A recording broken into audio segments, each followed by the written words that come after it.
Hi, it's Dawn from Dawn's Dirt. Dirt can mean gardening, dirt can mean politics, dirt can mean religion, dirt can mean homesteading, dirt can mean animals, dirt can mean really anything I want it to mean because it's my show. So welcome to the show today.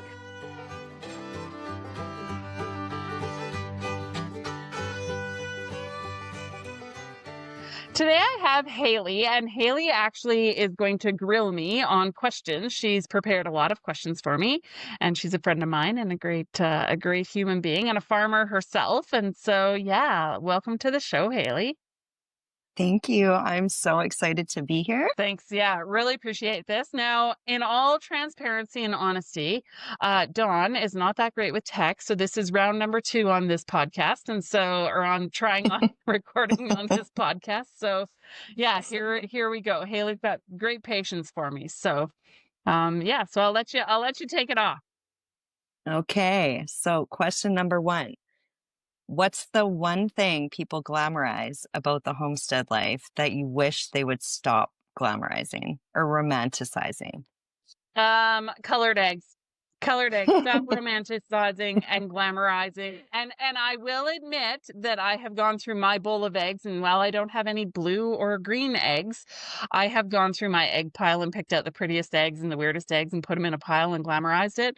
But stop glamorizing it. Like, they're fun, they're cool to look at, they're great for Pinterest, they're great for Instagram, but you know, those heritage breeds, are they getting you good production? And so I'm a tic-tactician business farmer woman. And so for me, when I do chickens, I want to make sure that they are penciling out correctly. And I want the egg layers that are going to give me the most production for the least amount of feed. That's what I want. So I don't care if they're blue or green or pretty. I just want good eggs to sell to people. Awesome. So, quick question. Do they all taste the same?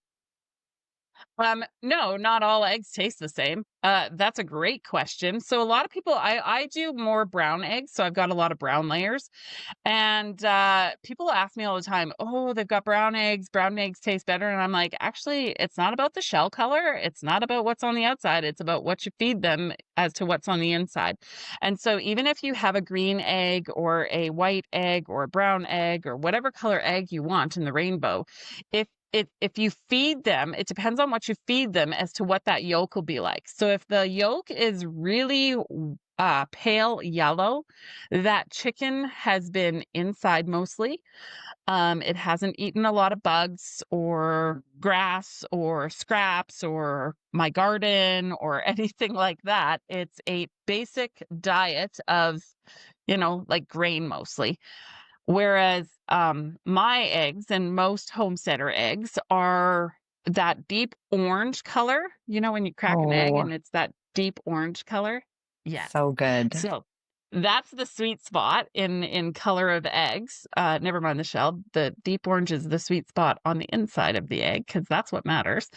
And that's all because of what you fed them, what their diet is. And so my chickens, they get chicken feed. They get 17% layer ration, but they also get grass and they get scraps and they get bugs and they get leaves and they get out of the pen and they eat my garden and they make me mad. But I have orange colored eggs. And so, yeah, great question. Are you sitting on a farm or homestead that could be making you real money?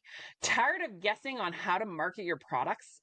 I owned a 36,000 square foot greenhouse. I ran 2 farm to table stores. I had 30 people on payroll. I brought in $2.5 million in gross revenue in 2020, selling farm goods directly to customers. Now I teach farmers and homesteaders how to make money and save money off the land they already have. Whether you're selling eggs, beef, produce, baked goods, or anything in between, if you want to get into direct marketing and grow your sales, I'm the girl for you. Stop leaving money on the table and start putting it into your bank account. Join me at Dawn's Dirt Business Coaching and let's make your farm pay you back. What's the number one income stream that most homesteaders overlook? Vegetables. Yeah. Oh, So okay. Yeah, so a lot of homesteaders, they're into the eggs and they're into the sourdough and they're into the cookies and they're into the pickles and they do a few vegetables, but they don't do vegetable production. And so sorry, I'm so animated. No, I love it. I make you laugh anyway. Hopefully I'm making the Yeah, listeners laugh. you Um, are. Thanks. So, yeah. So when I had my farm, I was a vegetable farmer and I had a 36,000 square foot greenhouse of vegetables and I did 20 acres of garden vegetables, like field crop vegetables. And I took the roof off my pig barn and I did my hippie house and it had thousands of heads of lettuce every summer. And yeah, vegetable production. So people will do a little bit, oh, I'll do a little garlic or do a little of this or a little of that, but they don't realize, the full potential in what they actually could get in vegetable production if you treat it as production, not just as a hobby. So I think that's the number Okay. one strain that they miss. Hmm. Do you believe anybody can make a profit off an acreage, or is it not for everybody? So, being an entrepreneur is not necessarily for everyone, because that's what you have to be. If you're trying to make a business on your homestead, you have to be a tic-tac-tician business person, woman, man, woman.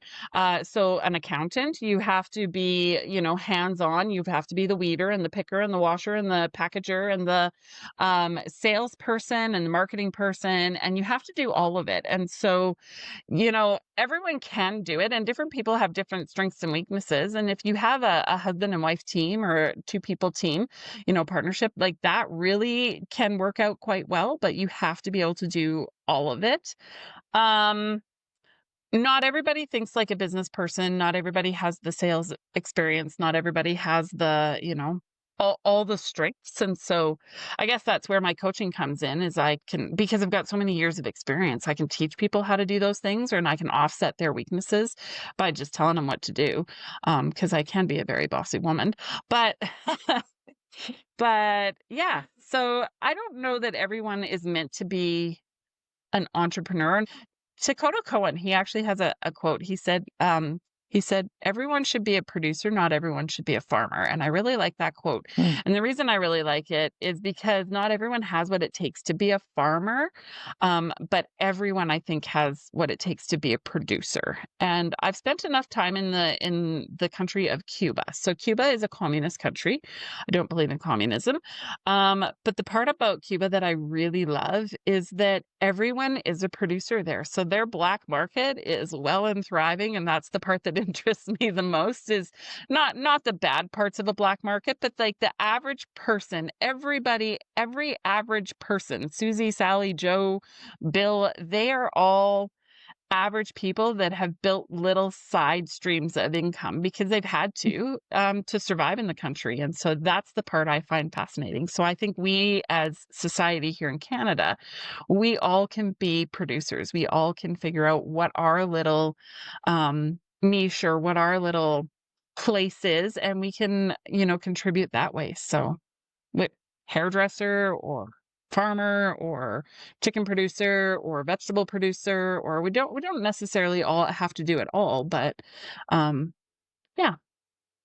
You tap into the one thing you can. No, I totally agree with you. I think if you have something available to you, you have to take the opportunity or you'll be working for someone else. And let me tell you a story about working for someone else. That does not work for Dawn. I've had two jobs in the so as Sorry. you know, I'm just making you giggle and laugh. I I love know. it. I love it. So as you know, like I sold my farm a year and a half ago. So before I had my farm, or before I had those two jobs, before I sold my farm, I had a farm and I had two grocery stores and I did food truck frenzies and I ran a farmer's market. And so I've been, and my first business was a cleaning company. So I've been an entrepreneur since I was probably 19 years old.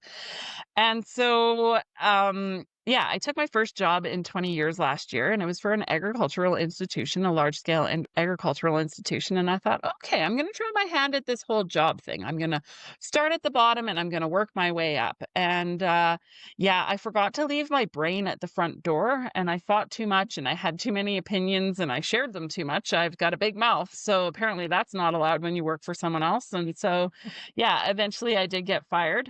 They did not promote me and I got fired. And I feel like they missed an opportunity with me, but they may say yes, they may say otherwise.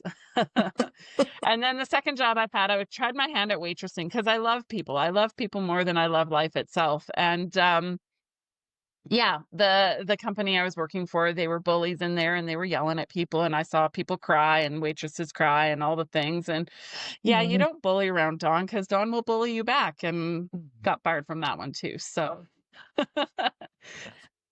sorry, I You made you have stand. to spit out your No, water. that's one of the things that I really appreciate about you is you have the heart to stand up for the little man, right? Okay. So the underdog. And I really admire that about you. And I could see you being like that in an environment, and I too would have struggled with that. So yeah, I think Thank that's you. funny. Thank you. Yeah, of course. I mean, I don't care who you are. If you are a farmer, if you're a grocery store clerk, if you are left wing, if you are right wing, I don't care who you are. I'm going to stand up for the little guy for sure. I'm going to stand up for the underdog, and unkindness is unkindness, and that's just the way it is. Freedom. I was talking to someone the other day, freedom, because I stand for freedom. But if you really stand for freedom, freedom actually means freedom for all. Whether you agree with them or not, it means that we are all free. And that's what I stand for, is just let's all be free. Hmm. Yeah. Yeah. Um, okay, so back to my questions. I love that freedom, though. That is, yeah, it's very empowering, actually, when you think of the word freedom. Okay, so you do not need a big property, do you? No, to be Or a big piece of land? Yes, to make sales or generate an income. You don't need a no. lot of land because I think there's kind of a misconception that you need to have a quarter section or you need, and that's not the case. Hey, it's on my bucket list. If you want to just, if someone wants to just gift me a quarter section, hey, I'll take it. That sounds great. But that's not really how life works. No. So yeah, so you don't need a big piece of land. Now it depends. Having said that, if you're going to be a grain farmer, if that's what you want to do, or a hay farmer, or a larger scale cattle farmer, you need more than a quarter section, or you need at least a quarter section or more. Grain farmer, you need sections and sections.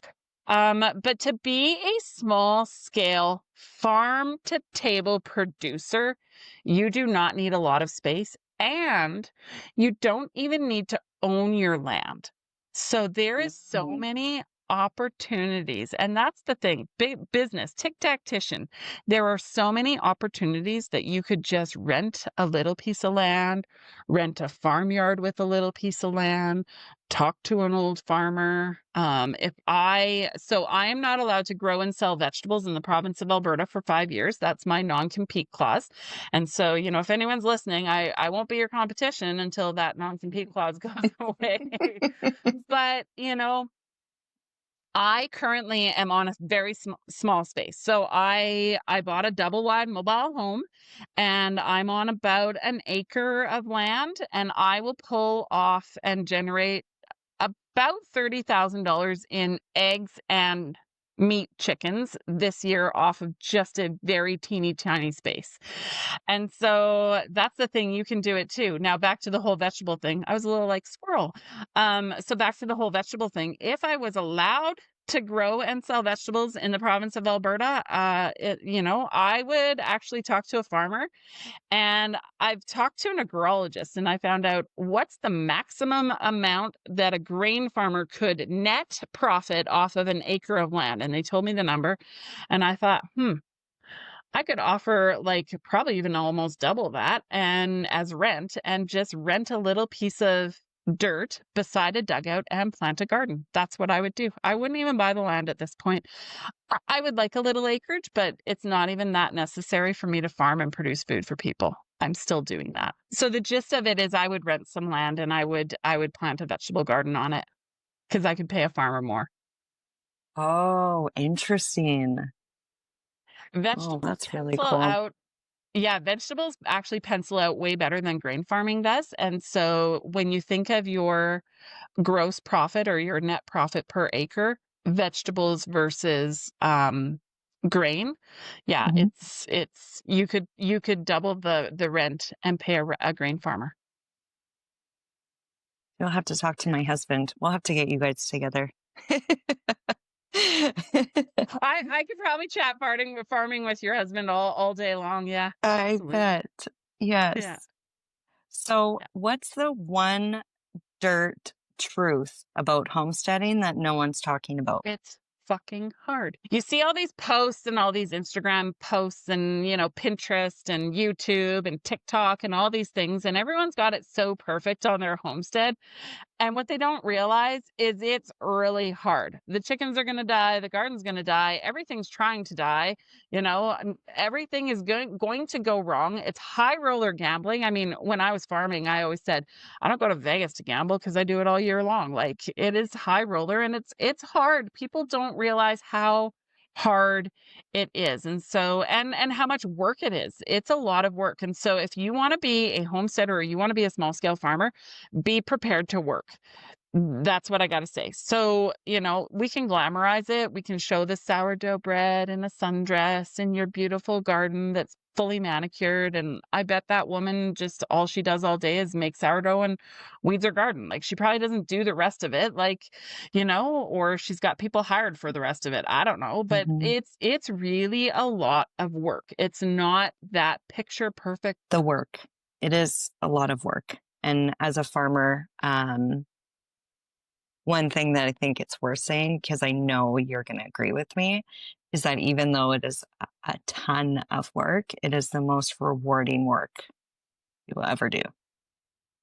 Can you agree? Um ah, like absolutely 10,000%.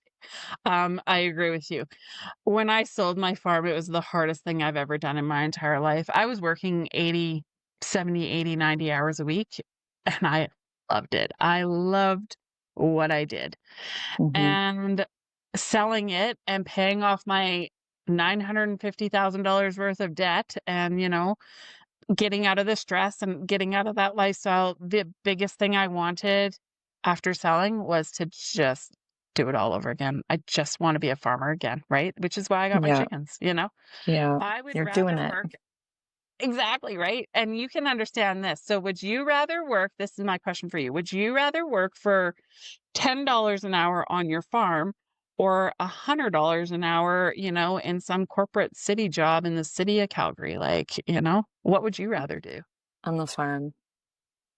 On the farm. Right? On the farm. Yeah. It's not even about the money. No, no, no, it's not. No, no. But it is very rewarding. And you wake up energized and you go to bed rested. Absolutely. I was thinking today about mental health, and I was thinking, back in the day, back, 100 years ago, mental health, I mean, obviously there was probably mental health issues, maybe for opposite reasons than what it is now, but people worked. They had to work really hard to get their food and grow their food and raise their food and barter and trade and buy their food. And life was a lot harder physically in many, many ways 100 years ago, but I don't think people had time to sit on their phones and their tablets and their whatever and just, had too much time to think and dwell on Hmm. this and this and that, or meddle or be keyboard warriors on your, local Facebook page or whatever it might be. That's what the local general store was for. But, you know, Yeah. No, it's wild. What do most people misunderstand about women running farm based businesses? Great question. So, a little story with this. I was a woman. I bought my ex-husband out of the farm. So, we were opposite. We got a divorce. We decided we were going to get a divorce. I bought him out of the business and I bought him out, which is not normal in most divorces or most farm divorces. It's the usually the opposite. So, I bought my ex-husband out. Um So when I would go to a farmer's market, if I brought a male staff to the farmer's market with me, and I don't care, if he was even relatively close to my age in some capacity, if people didn't know me, they would turn to the man and ask about the farm. Even though I was standing right there, and it's just because he had a set of balls on him, Mhm. and usually my staff would turn to me and say, "Well, why don't you ask the farmer? Because he's the farmer." And so it was really quite ironic. And yeah, so people just have this misconception that women can't be farmers, but women sure can be farmers. I also have a former staff of mine, and they had a feedlot, and they've got a green farm, and they do some beef and things like that. And she runs the farm with her brother, but they are a partnership and they are a team. Like, it is 50-50, or however it works with their family. I don't know. I don't know the ins and outs of their business, but she was on the podcast several episodes ago.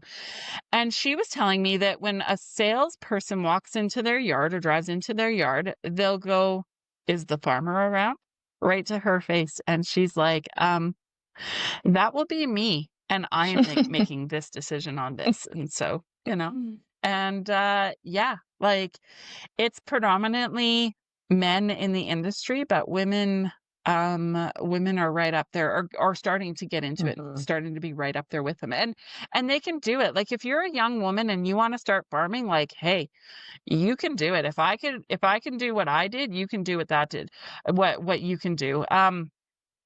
So back in the day, before I was divorced, we had the 36,000 square foot greenhouse, and my ex-husband.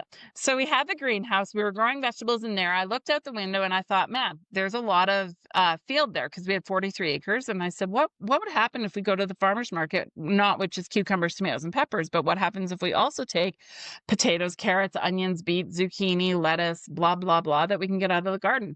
And so the first year we planted an acre of garden. And so I hired a girl. She did a lot of the work, an acre of garden. And I'll never forget, my mother-in-law looked out the window and she said, "That's a lot of garden. What are you going to do if it doesn't work?" And my ex-husband at that point just turned to his mom and said, "Oh, Mom, what's she going to do next year if it does work?" And we went from 1 acre to 3 acres to 6 acres to up to 20 acres, right? Like, boom, farming takes a big set of balls, and I got those on my chest, like, so you just got to do it. You got to take the risk, and you got to do it. You realize that there's big risk. You also have to know that there's big reward, and woman or not Mhm. woman, you can do this, and I can help you.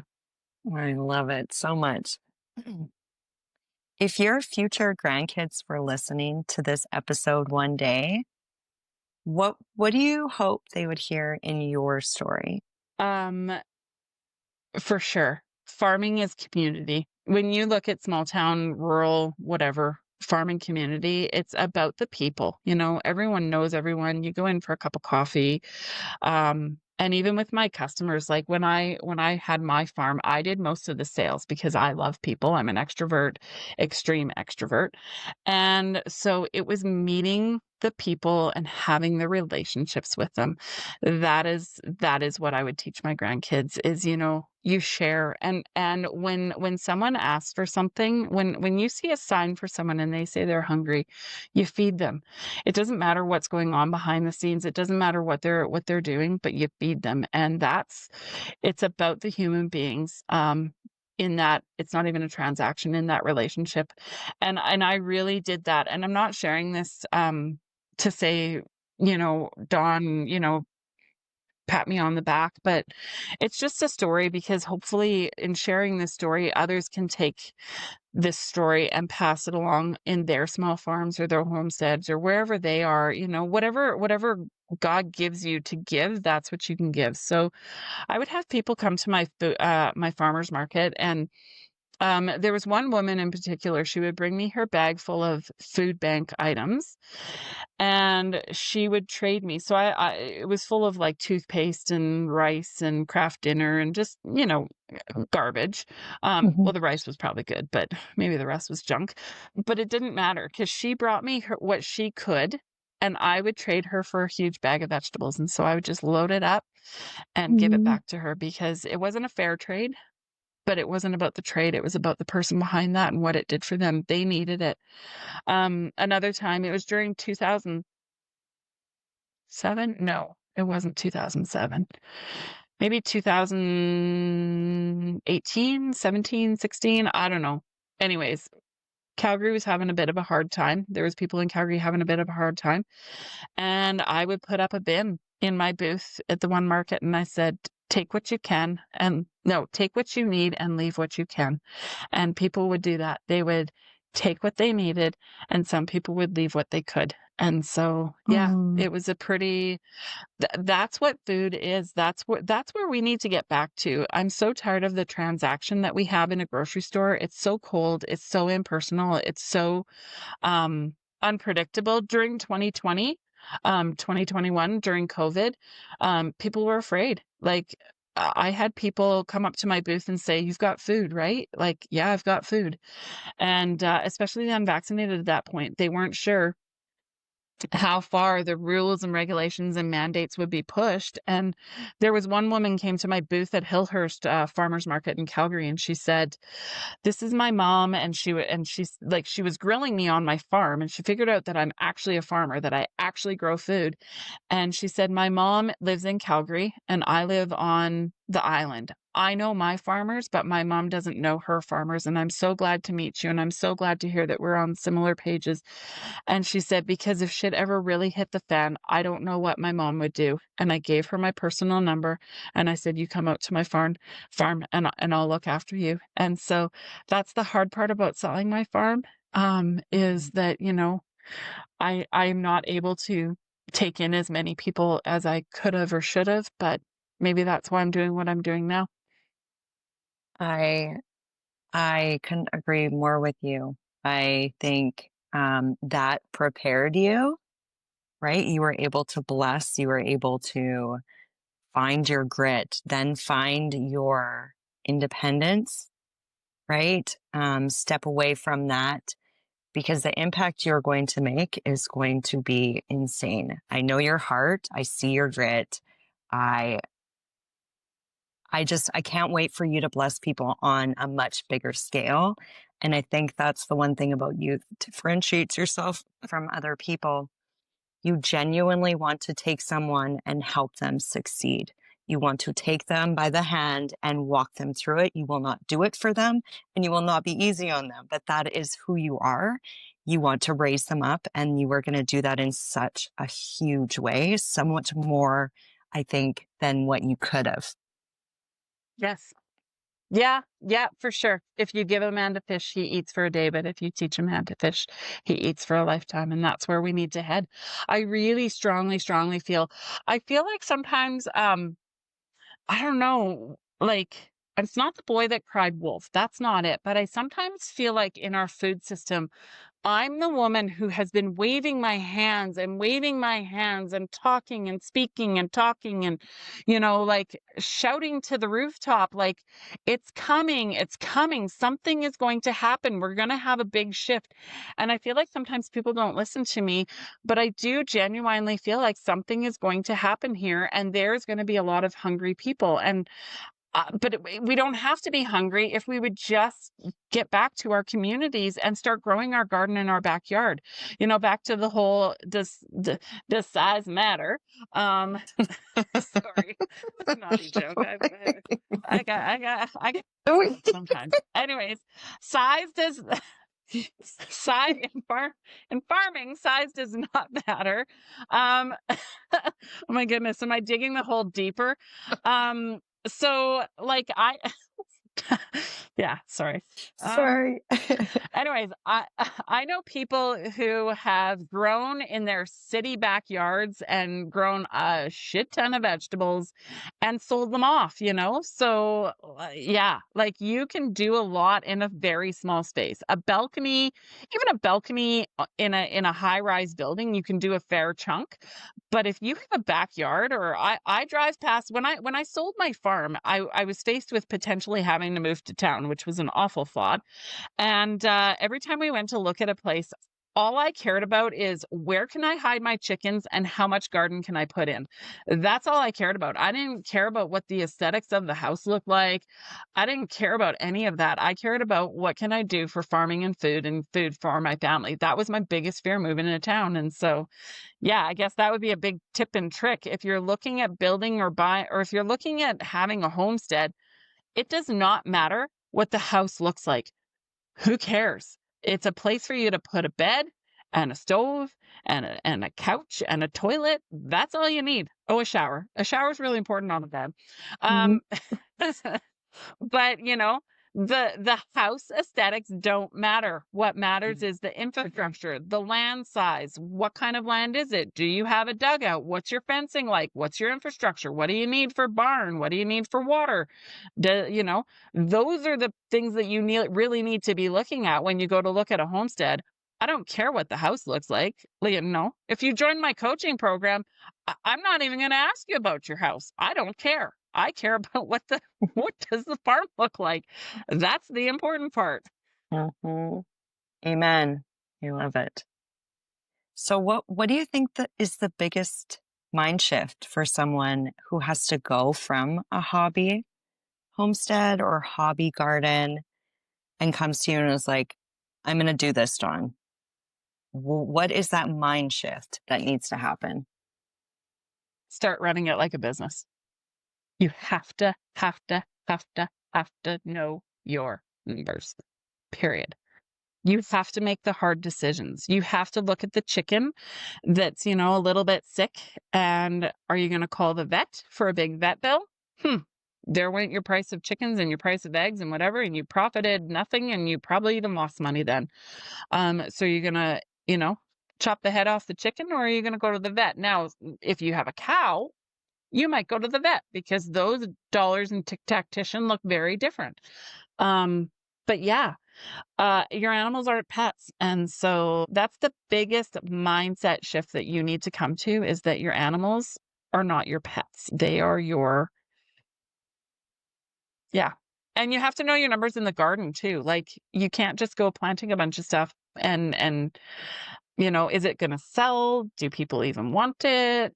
Where are you going to Hmm. sell it? You just have to run it like a business. You have to think business wise. Amazing. So what made you decide to teach others instead of just doing you? Like, what made you want to go, hey, you know what? I'm going to help other people. From my love of people. And I genuinely, to my core, again, waving the big red flag, like calling our system out. We need more small farmers, not less small farmers. If we don't change the way we do groceries and the way we do food, he who controls the food controls the people. And so I want to see more small farmers and more small producers, because that is going to be critical in whichever way our world takes us.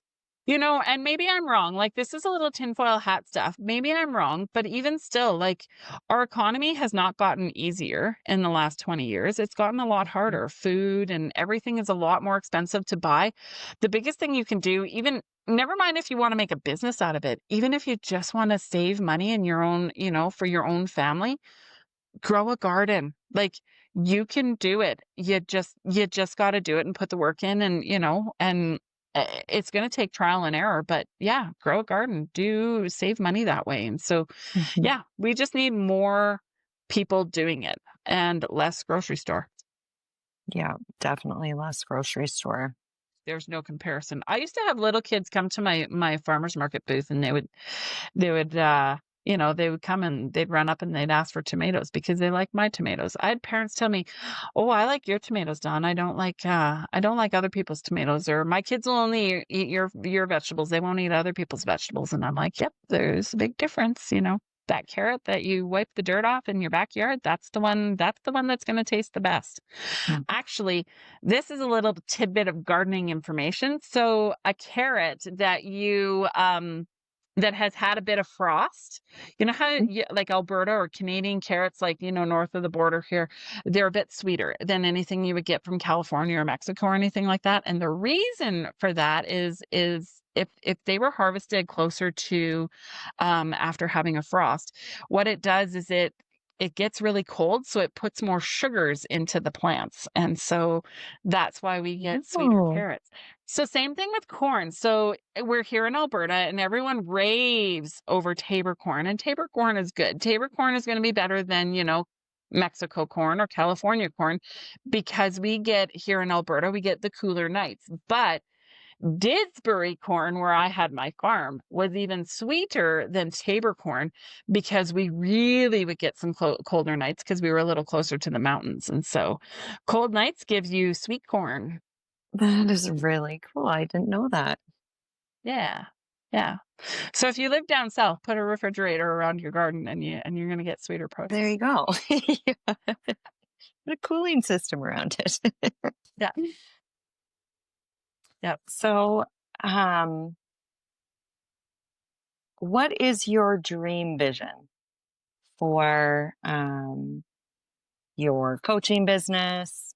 Like, where do you see yourself in 5 years from now? Um, in coaching or in farming or I, in life? in anything. Okay.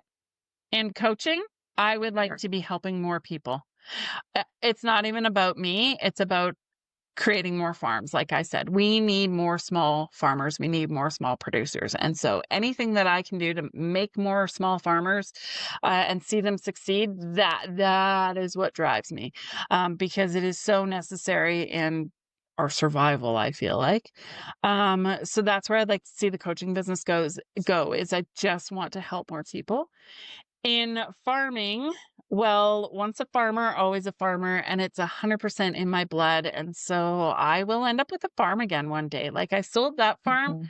and I look at the positives to it. I don't have the $950,000 of debt. I don't have the stress. I don't have like, it was big what I was doing. We were sometimes at 15 markets in a week, 3 locations in a day. It was insane, really, what we were doing, especially in 2020. I was talking to a friend of mine who worked for me then in 2020, and she said, Dawn, do you remember we were getting up and working at 3 o'clock in the morning to fill those food boxes for all the people that didn't want to go to a grocery store? Like, I will fully admit, I capitalized on COVID. People were afraid. That's a crazy thing to say, but people were afraid to go to the grocery store, and it wasn't in a bad way. It wasn't in a malicious or mean way, and it wasn't in a, like, I didn't like jack my prices or anything like that. But people were afraid to go to the grocery store, so boom, Mhm. I had an online store, and the online store, we sold a shit ton of produce in parking lots to piles of people that just did not want to step foot in a grocery store, and so they got their groceries through me. And so we were there with our bleach and our hand sanitizer and our lines and our pylons and all that kind of stuff. But yeah, piles and piles and piles of food for people. And I was buying and selling produce at that point in the year, but yeah, You provided a huge need to people service, yeah, because for sure. that was a big deal, COVID. That was a Yeah. very big deal. God, everyone was, oh, wasn't it? I think if you were a farmer, you were the one of the lucky ones, to be honest. Why At do you least say for that? um we were unvaccinated, and the having our farm, feeding our horses, feeding our cows, we were calving. That was such a blessing because it took our mind off the craziness world that was out there where, we were looked down upon. Some places we couldn't go if we didn't have this card. People didn't want to talk to us. It was insanity. It was insanity. So the animals, they didn't care if we were vaccinated. Exactly. Yeah. Absolutely. And you're right. When you're on a farm, like that's the thing. Like you can put yourself into a nice little bubble and shut it out. Hmm. And I know some farmers, I mean, they'll only go to town once a week if they have to, right? Like Hmm. that's the beauty of farming is you're living and working and doing it all at home. Now, my kind of farming is more direct marketing, so you have to be involved with Hmm. people.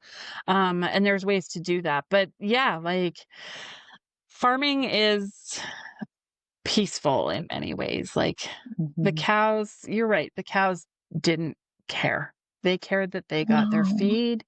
They cared that they had good bedding. They cared that, that they had their babies. Oh, I love calves. They're so cute. They're so Oh, fun to me watch. too. And I Yeah. think there's a really big misconception of farming with animals if you are not around farming and say you slaughter your cows for meat. I think if you're not around that, people envision like animal abuse, when really our like, well, for us, we spoil our animals because our value is in our animals, but we also love our animals and they probably live better than some kids, sadly. Like, and I know you can attest to that. You know, your chickens that you're going to slaughter in 6 weeks, they probably have a very, very good life in that 6 weeks because that is your livelihood.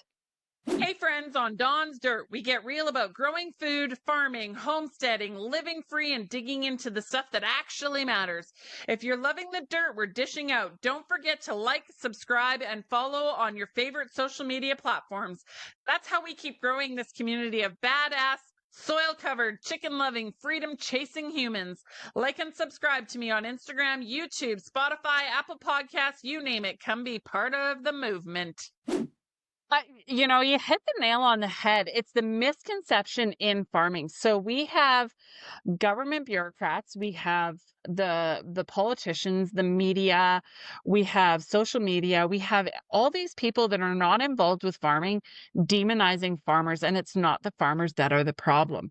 It's all the rest of that's the problem. And um if you want to know about grain farming, go hang out with a grain farmer. Go ask the questions. Don't pick the fight. Learn. Just ask the questions. Why? Why do you use Roundup? There's reasons. And I don't fault the farmer. You know, if you have an organic farmer, you can do organic farming. I mean, ideologically, that'd be sweet if we all could be organic, but Hmm. that's not where it's at. And if we stopped using Roundup tomorrow, a lot of people would go hungry. You can't just snap your fingers and do that. And same thing with animals. Animal husbandry is number one on a farm. If you don't have good animal husbandry and you don't care for your animals properly, they die. Hmm. That's just the way it is.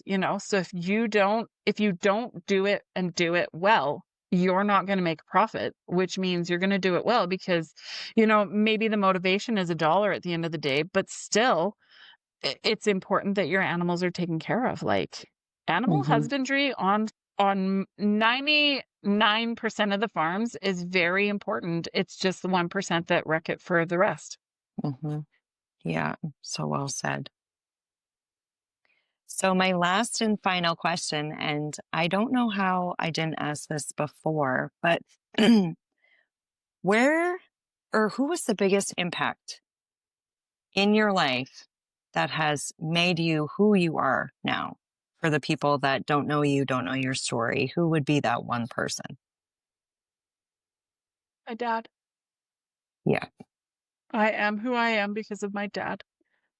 My dad passed away 16 years ago, and I have grieved him more in the last few years here after doing the farm on my own and, selling the farm. I wish for an hour with my dad because he'd know what to do.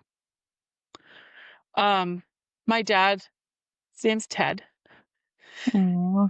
It was, I'm the former owner of Shirley's Greenhouse. I really haven't put that on the podcast yet, but I'm the former owner of Shirley's Greenhouse. And it was always the joke, Shirley's Greenhouse, but Ted's headache. And my dad, it was his vision to be a farmer and he started the greenhouse. He was an entrepreneur And he loved people. People loved him. He was a massive man. He was 6'6" and just a big teddy bear. And he was a go-getter and a doer.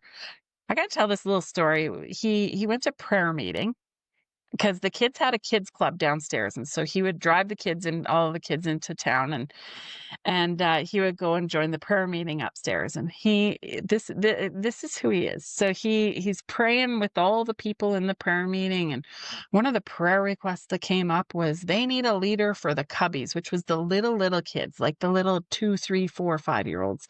They need a cubbies leader down, for the kids club. And so they're praying for this. Dear God, give us a cubbies kids leader. And my dad stood up and went downstairs and never went back up to prayer meeting because he just went downstairs Oh, with the kids. And the kids oh, crawled all over him and loved him, right? He was a yeah. doer. He was a, like, if you see a problem, you solve it. And if someone's hurting, you help them. And if someone's, whatever, you include them. I told you this, he did a group called Tea and Tour, and it was through the church, and he invited whoever he wanted to, and this was in the 90s, he invited a gay couple on that tour, and I mean, maybe he didn't agree with them, it doesn't matter. That's irrelevant. He Hmm. invited them on the tour, and they came along, and they had a great time because that's what you do. You just love on people, and that's who my dad was. I can remember being, 16, 17, 18. When I was 16, we had to do a job shadow thing. And you had to go and pick your job and shadow it for the day. And I chose dairy farm. I went to a dairy farm for a day. And I said to my dad, Dad, I want to be a dairy farmer. And he said, we'll figure it out. We'll figure out how to get you to be a dairy farmer. And so while I wasn't a dairy farmer, I ended up being a vegetable farmer, like in his shoes. And yeah, my dad. I miss my dad, and I'm proud to say that I'm like my dad. The good parts. Oh, Probably some of the bad parts too, but the good parts. no, he lives in you. Thank you. Yeah. Yeah, he would be very proud. You are such a people person and you wear your heart on your sleeve. And that's what I adore about you. And I'm just grateful to be a part of your journey and watch this all unfold because if anybody is blessed enough to know you, you will help them. You just have to get Dawn on your side. And that doesn't, Dawn's the girl. If we didn't go down south, I would have you here to teach me how to do this because I trust you. Anybody would be lucky to have you. Thank you.